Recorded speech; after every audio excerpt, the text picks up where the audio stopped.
Friends, इस series के first episode को देखेंगे। फर्स्ट एपिसोड के फर्स्ट सीन में दिखाया जाता है टेबल कीपर को, यानी मेव को, जिसे हमेशा यो के बार में उसके फ्रेंड्स खींच कर ले आते हैं। यो जो इस बार की ओनर है और उनकी सीनियर, और मेव के फ्रेंड्स को दिखाया जाता है। सबसे पहले दिखाते हैं डांसर को, यानी चेम को।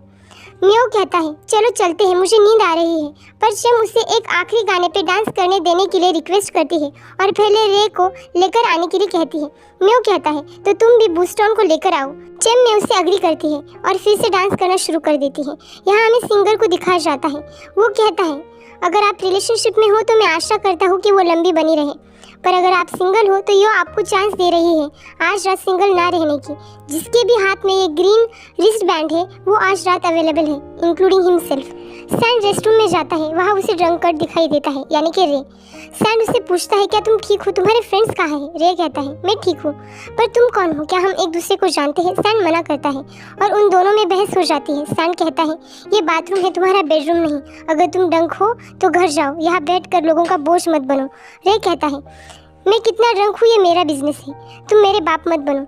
और सैंड को गुस्सा आ जाता है। उनकी बहस झगड़े में तब्दील होने ही वाली थी कि तभी वहाँ मेव आ जाता है और सॉरी कह देता है और वहाँ से रे को लेकर जाता है।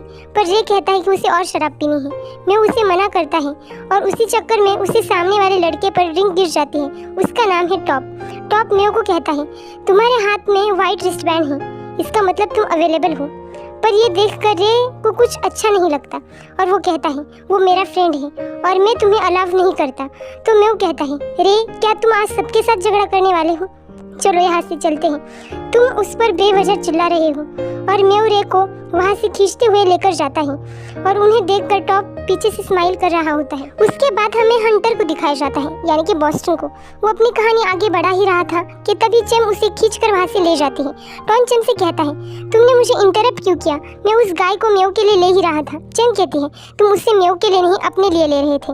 टॉन अग्री कर जाता है और मेव उसे कहता है मुझे एक्सक्यूज की तरह मत यूज़ करो, और रे को ड्रॉप करने के लिए कहता है क्योंकि उसे और चेम को ड्राइविंग नहीं आती। नेक्स्ट सीन में इनके कॉलेज का अगस्त मंथ दिखाया जाता है, जहाँ पर ये अपना ग्रेजुएशन प्रोजेक्ट दे रहे होते हैं, जहाँ पर टॉन और रे चुपचाप खड़े होते हैं। उनके टीचर कहते हैं ये प्रोजेक्ट बड़ा है, क्या तुम श्योर हो तुम हैंडल कर पाओगे? मेव कहता है हाँ।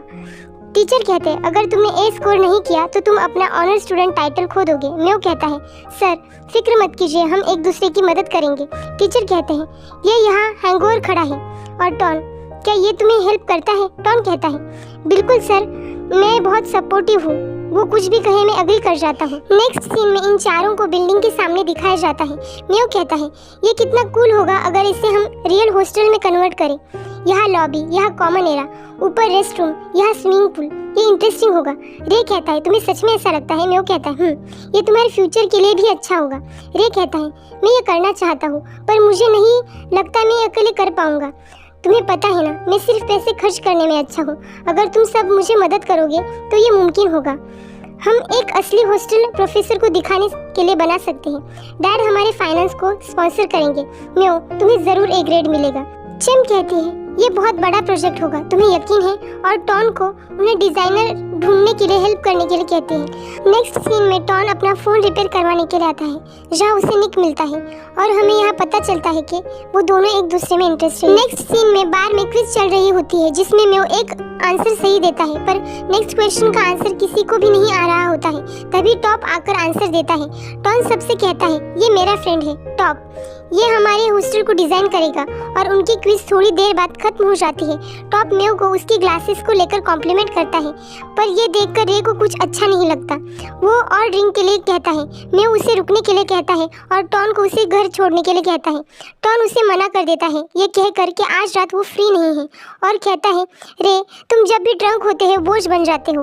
और फिर चेम भी कहती है कि ये जब भी ड्रंक हो जाता है इमोशनल हो जाता है, और रे वहाँ से गुस्से में चला जाता है। उसके बाद टॉन और टॉप भी वहाँ से चले जाते हैं। चेम कहती है मुझे लगता है वो तुम्हें पसंद करता है। मेव कहता है हम बस फ्रेंड्स हैं।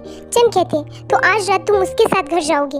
चेम उसे कन्विंस करने के पीछे लग जाती है। यहाँ पर टॉप टॉन से मेव के बारे में पूछ रहा होता है, पर टॉन कहता है मुझे नहीं लगता वो तुम्हें इंटरेस्टेड है, वो शायद घर जाना चाहेगा, दूध पीना चाहेगा, पढ़ना चाहेगा और सिंपल म्यूजिक सुनना चाहेगा।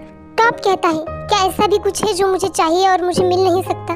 और वो मेव के पास चला जाता है और रेन इन दोनों को साथ में देखकर जेलस फील करता है। अकेला ही बाहर चला जाता है और तभी वहाँ सैंड आ जाता है और वो ना चाहते हुए भी रे को ड्राइव करके ले जाता है क्योंकि वहाँ पर दूसरा कोई भी नहीं होता। टॉप मेव के रूम में आ जाता है। टॉप कहता है, सॉरी मेव, मुझे जरा सा सरदर्द हो रहा है, क्या तुम मुझे थोड़ा सा पानी दे सकते हो? और ये कहकर वो रूम की चीजें देखने लगता है। थोड़ी देर बाद मेव उसे पानी देता है। टॉप पानी पीने के बाद कहता है, तुम्हें पता है ना, मेरे सर में कोई दर्द नहीं है, मुझे बस तुम्हारे रूम में आने के लिए वजह चाहिए थी। मेव हाँ कहता है। तो टॉप कहता है, तुम जानते थे और फिर भी तुमने मुझे अंदर आने दिया, इसका मतलब है तुम भी मुझे पसंद करते हो। मेव कहता है और थोड़ी देर में पर मेव उसे रुकने के लिए कहता है क्योंकि ये उसका फर्स्ट टाइम है और कहता है कि हम एक दूसरे को ठीक से भी नहीं जानते। टॉप कहता है, हमें सेक्स के लिए एक दूसरे को ठीक से जानने की जरूरत नहीं है। मेव कहता है, पर मैं नहीं कर सकता, मैं बूस्टन की तरह नहीं हूँ। और टॉप मेव के इमोशंस को समझता है। पर यह सैंड को रे का एड्रेस नहीं मिल रहा होता है। सैंड कहता है, अगर तुम नहीं उठे तो मैं तुम्हें यही छोड़ दूंगा। रे कहता है, मुझे यही छोड़ दो, वैसे भी मैं इम्पोर्टेंट नहीं हूँ, चले जाओ, मुझे अकेला छोड़ दो। और ये कहकर वो बेहोश हो जाता है। सैंड रे को बिगड़ा हुआ रही ज्यादा कहता है। रे को वो अपने घर लेकर जाता है। वहाँ पर भी वो वोमिटिंग करना शुरू कर देता है। रे की ऐसी हालत देखकर सैंड कहता है, तुम इतने लंबे समय तक जिंदा रहना कैसे मैनेज कर पाए? और रे उसकी कंधे पे सर रखकर सो जाता है। नेक्स्ट सीन में टॉन को किसी लड़की के साथ मेकआउट करते हुए दिखाया जाता है और यहाँ दूसरी तरफ काउंटर वाला लड़का जिसका नाम निक बताया गया था वो टॉन की फोटो को देख रहा होता है। यहाँ टॉप और मेव आइसक्रीम पे चर्चा कर रहे होते हैं और उनकी चर्चा खत्म होने पर वो दोनों गुड नाइट हो जाते हैं। नेक्स्ट मॉर्निंग मिस्टर रे अपने आप को एक नई जगह पाते हैं और तभी सैंड वहाँ आता है। वो कहता है, तुम उठ गए रिच बॉय, कल रात तुम मेरे लिए कितनी बड़ी मुसीबत बन गए थे। रे कहता है, कैसी मुसीबत? तुम तो यो के बार के सिंगर हो ना, तुम्हारा नाम सैंड। सैंड कहता, हाँ मैं वही हूँ, क्या तुम्हें कुछ भी याद नहीं? रे कहता है, मैं तुम्हारी जगह क्यों हूँ? क्या हम इंटीमेट हुए थे तो तुमने मुझे रंग करवा दिया? अगली बार ऐसा मत करना, अगर तुम मुझ में इंटरेस्टेड हो तुम मेरे साथ फ्लर्ट कर सकते हो, वैसे तुम अच्छे। तभी सैंड कहता है, तो अभी तुम्हें लग रहा है मैं तुम्हें चाहता हूँ? कल रात तुम इतने ड्रंक थे कि मैं तुम्हें मदद नहीं करता तो आज तुम रास्ते पर मरे हुए मिलते। पहले तो रे सैंड को बदतमीजी से बात करता है, फिर क्रिमिनल कहता है। उसे लगता है उसने उसकी चीजें चुराई है और ये सुनकर सैंड को बहुत बुरा लगता है, उसे गुस्सा आता है। वो उसे उसकी चीजों के साथ घर के बाहर फेंक देता है। फिर रे मेव को फोन करता है और पूछता है कि वो कहाँ है। वो कहता है वो बुक स्टोर पर है और उसे पूछता है कि वो कहाँ है। तो रे अपनी दर्द भरी दास्तां उसे सुनाता है, पर तभी उसे पीछे से एक आवाज सुनाई देती है जो कि टॉप की होती है और ये सुनकर उसका खराब दिन और भी खराब हो जाता है। नेक्स्ट सीन में टॉन अपना रिपेयर करवाने के लिए दिया हुआ मोबाइल लेने जाता है और वहाँ से मोबाइल लेकर आने के बजाय वो खुद ही उस स्टोर के वादियों में निक के साथ गुम हो जाता है। अब सब मिलकर अपना प्रोजेक्ट कंप्लीट करने के पीछे लग जाते हैं। टॉप और म्यू को साथ में देखकर रे और टॉन को कुछ अच्छा नहीं लगता। उन दोनों को साथ में देखकर इन दोनों को जेलस फील हो रहा होता है और इसी तरह वीक खत्म हो जाता है और फिर सभी बार के दर्शन करने वापस आ जाते हैं। यहाँ चेम म्यू से टॉप के बारे में बात कर रही होती है। वो टॉप और म्यू को साथ लाने की कोशिश कर रही होती है। रे कहता है, क्या टॉप पर भरोसा किया जा सकता है? काम के साथ तो ठीक है, पर क्या वो म्यू के साथ ऑनेस्ट है? और टॉन से पूछता है, क्या वो ठीक है? तुमने उसे कैसे जानते हो? टॉन कहता है, अगर तुम्हें इतनी ही फिक्र है तो तुम ही मेव के बॉयफ्रेंड क्यों नहीं बन जाते? और तुरंत रे मना कर देता है। मेव उन्हें चुप रहने के लिए कहता है और उसकी चिंता करने से मना करता है। तभी वहाँ टॉप आ जाता है और उसे देखकर वो सिगरेट का बहाना बना कर वहाँ से उठ जाता है। रे बाहर आता है और सैंड से लाइटर है क्या पूछता है। सैंड कहता है ना, शायद वो तुम्हारा ही है, मैंने तुम्हें शराब पिलाई और फिर तुमसे चुरा लिया। रे कहता है, मुझे माफ कर दो, मैंने यो से पूछा था, मैंने तुम्हें गलत समझ लिया था। सैंड कहता है, तुम्हें यो से पूछना पड़ा? क्या ऐसा नहीं लगता कि मेरी भी कोई क्रेडिबिलिटी है? रे कहता है, तुम अपसेट क्यों हो रहे हो? तुम तो ऐसे नाराज हो रहे हो जैसे हम बॉयफ्रेंड थे। रे उसे रोक कर कहता है, मुझे माफ कर दो और थैंक यू मेरी जिंदगी बचाने के लिए। सैंड कहता है, ठीक है, बस मुझे यही चाहिए था, मैं कोई शिकायत नहीं कर रखना चाहता। रे कहता है, तो क्या मैं वो लाइटर अभी ले सकता हूँ? और यहाँ रेस्टरूम में टॉन आ जाता है और टॉप से मेव के बारे में बात करता है। टॉप कहता है वो मेव के साथ सिर्फ सोना नहीं चाहता, उसे डेट करना चाहता है क्योंकि वो इंटरेस्टिंग है। टॉन कहता है, हम दोनों एक तरह के हैं, एक टाइप के। और